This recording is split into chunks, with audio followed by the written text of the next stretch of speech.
सोने और चांदी की कीमतें बढ़ने के पीछे सबसे पहले तो बताइएगा, आप क्या समझते हैं कि बड़ी वजह क्या है, और क्या ये सिर्फ आलमी मार्केट का असर है या फिर मकामी सट्टाबाजी का अंसर भी शामिल है? जी, बिस्मिल्लाहिर्रहमानिर्रहीम। Thank you for having me.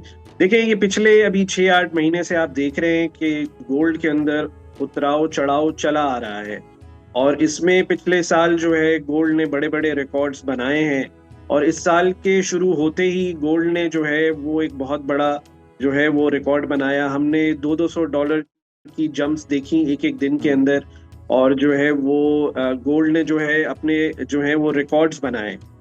मैं पहले भी डिफरेंट चैनल्स पे कह चुका हूँ। देखें, इस वक्त जो करंट जियोपॉलिटिकल सिचुएशन दुनिया की चल रही है, वो इस वक्त जो है वो मेन रीजन है गोल्ड के ऊपर जाना और नीचे आने में। अभी जो मेन रीजन मैं समझता हूँ, जो इस खत्ते में अभी जो आप देख रहे हैं, ईरान और यूएस का जो टेंशन चल रही है इस रीजन के अंदर और रोजाना कुछ ना कुछ चीजें चल रही हैं, वो एक बहुत बड़ा रीजन है कि इस खित्ते के अंदर जो अगर हालात खराब होते हैं या कुछ भी होता है तो लोगों का कॉन्फिडेंस करेंसी पे से हट जाता है और gold as a safe haven जिसको कहते हैं, लोग उसमें इन्वेस्टमेंट करते हैं। पिछले कई सालों से मैं देख रहा हूँ और अब ये जब सूरत हाल डेवलप हुई है तो दुनिया के जितने बड़े सेंट्रल बैंक्स हैं, उन्होंने जो है वो हैवी परचेजिंग जो है वो गोल्ड में की है, गोल्ड बुलियन में की है। लाखों तोला जो सोना है वो खरीदा गया है। उसमें सर फहरिस्त जो है चाइना है, उसके बाद जो है वो इंडिया है, उसके बाद जो है वो यूएसए है और उसके अलावा कई एक ममालिक हैं जिन्होंने जो है गोल्ड में परचेजिंग की है। तो ये मेन रीजन मुझे बेसिकली है जिसकी वजह से जो है गोल्ड के अंदर डिमांड अच्छा बढ़ी है। टिसोरी साहब, आलमी मार्केट में देखें तो $5012 फी ऑन्स की कीमत, क्या ये इशारा है कि सोना अब महफूज तरीन सरमायाकारी नहीं रहा बल्कि एक लग्जरी बन चुका है?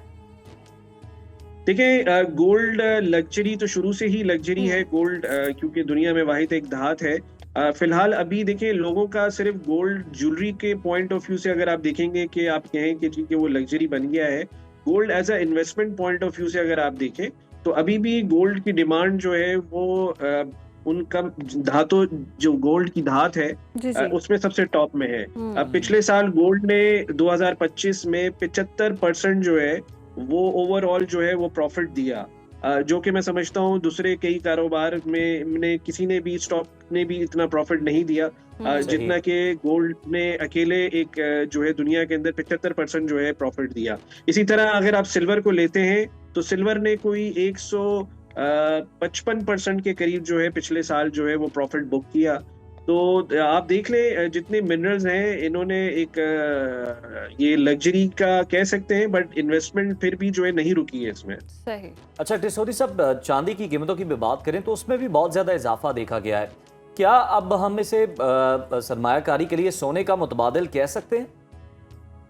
देखिए जी, सोने का मुतबादिल तो मैं नहीं कहूँगा, बट ये है कि देखिए चांदी सिर्फ जो है वो ज्वेलरी नहीं, डिफरेंट इंडस्ट्रियल यूज के इस्तेमाल में भी आती है और चांदी की जो है वो डिमांड जो है वो हर वक्त रहती है। सिल्वर के अलावा भी आपको पता है सोलर पैनल में यूज हो रहे हैं डिफरेंट जगहों, डिफरेंट इंडस्ट्री के अंदर सिल्वर का जो है इस्तेमाल है। पिछले दिनों चाइना ने सिल्वर पे जो बैन लगाया था एक्सपोर्ट पे, उसकी वजह से जो है मार्केट में जो है वो काफी टेंशन थी और उसी की वजह से जो है मार्केट काफी अप गई थी। अभी फिलहाल मार्केट सेटल्ड है, पर अभी मैं एज अपने पर्सनल ओपिनियन में अगर इस रीजन में हालात आगे पीछे कुछ होते हैं तो मैं दोनों धातों को काफी ऊपर जाता हुआ देख रहा हूँ। सही, दोनों धातों का आप ऊपर जाता देख रहे हैं और अभी हम देख भी रहे हैं कि ईद के बाद शादियों का सीजन फिर से शुरू हो जाएगा। तो आम आदमी जिसने बेटी की शादी के लिए सोना खरीदना है, वो इस सूरत हाल में क्या करे? क्या मौजूदा कीमतों पर सोना खरीदना इन्वेस्टमेंट है या रिस्क है? मैं समझता हूँ, देखिए, रिस्क तो नहीं है, ये कल्चरल परचेजिंग है जो कि हमारे रीजन में है।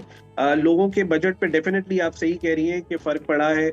कई लोगों ने अपना बजट जो है वो कम कर दिया है, पर ज्वेलरी की डिमांड में मैं समझता हूँ अभी भी जो है वो कमी नहीं आई है, पर लोगों जो हैं वो सिल्वर पे शिफ्ट हुए हैं काफी हद तक जो है, क्योंकि जाहिर सी बात है जो अफोर्ड नहीं कर सकते तो उन्होंने जो है वो सिल्वर ज्वेलरी के ऊपर जो है वो ट्रांसफर लिया है।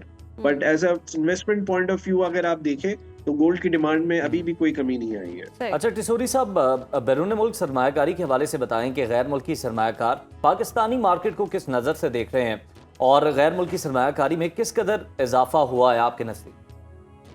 देखिए अभी पिछले साल अगर आप देखें फील्ड मार्शल जो कि एसआईएफसी को हेड करते हैं और उनकी अच्छी पॉलिसीज हैं, तो अगर आप देखें तो हमारे आईटी के सेक्टर में, ज़राअत के सेक्टर में, तवानाई के सेक्टर में जो है वो बड़ी इन्वेस्टमेंट्स आई हैं बाहर से कई ममालिक, जिसमें सऊदीया सर फहरिस्त है।